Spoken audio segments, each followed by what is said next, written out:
Operation Riptide has brought us plenty of new missions and skins, but another change from this update has been shaking up pro matches in a big way. Now you can drop grenades. This opens up many new strategies that may seem small, but I'm going to show you that they can have a huge impact on the outcome of a match.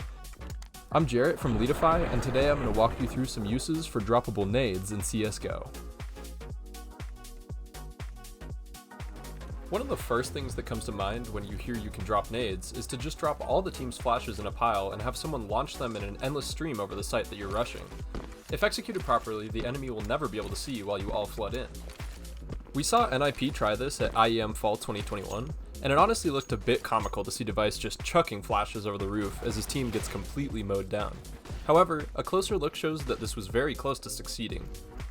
The balcony player decided to walk forward when they got blinded, which body-blocked Plopsky and prevented NIP from getting out of the smoke while the CT was blinded. Had they gotten through the smoke in time to get the first kill, Sun Pius was quite blind on sight from Device's flashes. Although NIP looked a bit silly in this case, the Flash Storm has its place in the arsenal of gambles to pull off an unlikely win in an eco round. Another variation is to leave all the nades for an execute outside of one site and have your team walk over to the other site with the bomb. The lone player throws an entire execute on the decoy site, leaving the true target under-defended as your team pushes in. Watch out for nade timings though, as the fact that they trickle in can be a key giveaway that one person threw them all. I like this strat particularly well on Mirage A site. Buy a full kit of utility for yourself, and then also have two teammates drop smokes on the ground somewhere near the site you're going to. My team will be walking over to B with the bomb as this is all going on. This used to be some footage I recorded where I show you how to smoke a site alone, but Klusek the Noodle posted a much better set of lineups on Reddit, so you should go check those out instead. This set of lineups allows you to throw all three smokes from the same exact spot, making a much more convincing fake. Your goal here is to not die, but to cause enough pressure that they rotate off of B's site. I'll show you an example of this with my friends inside the Leadify 2D viewer. So I'm going to go over to the Mirage game, and I'm going to click on 2D replay here. We were on a force buy this round, so I figured, hey, this would be a good time to run the fake. At the very start of the round, you can see my friends start dropping the smokes towards a ramp, and I start arranging them into the positions like I showed you in that first person clip. As I'm getting them in place, I had my friends start walking over to the B site. So as soon as I throw the smokes, you can see they throw some counter utility, and they pull a rotate from mid into A site. In fact, by the time the second smoke lands, they have 3 people fully committed to A. The closest player to support their B anchor is out all the way on catwalk, but there are still 3 people locked inside the A site as my team is hitting B. Another thing that pros have been doing is leaving an extra nade for a rotator to pick up. While less flashy than the earlier strategies, it's the easiest one to implement right now in your own play.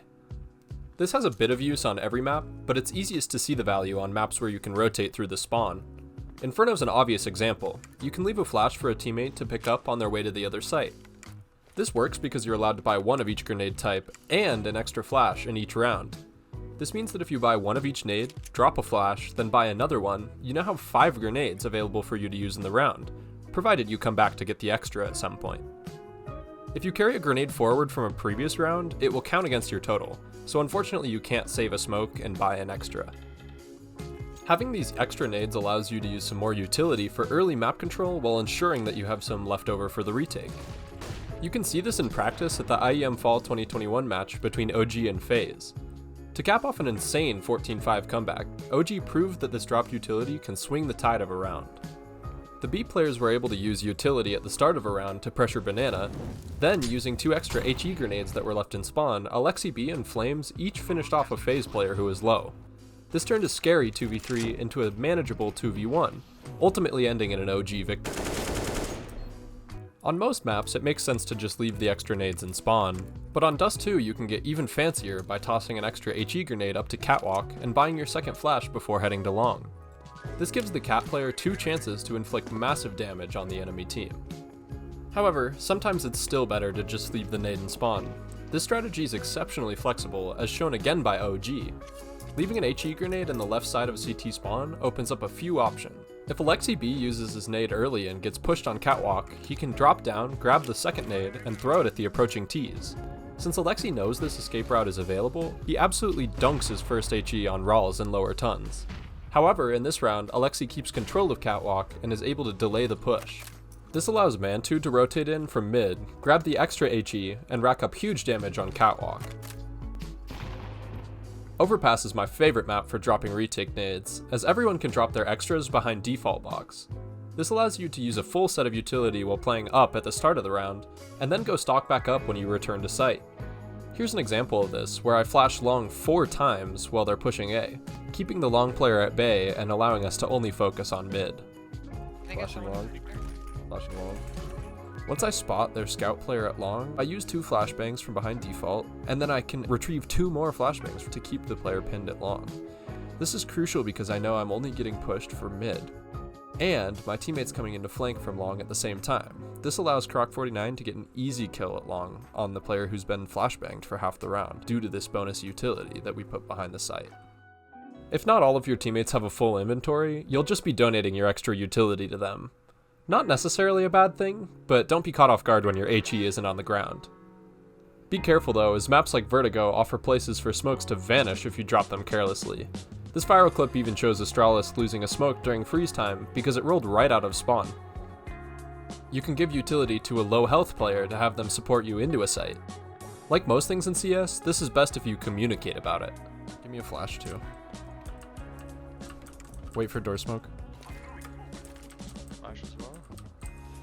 Flashing. Another thing that pros have been doing to take advantage of these extra nades is juggling 2 of the same nade to a site. While this will allow you to have extra utility, it can be quite tedious to juggle grenades from spawn. This requires a precise set of key presses, and you have to slow down a bit while traveling to your site.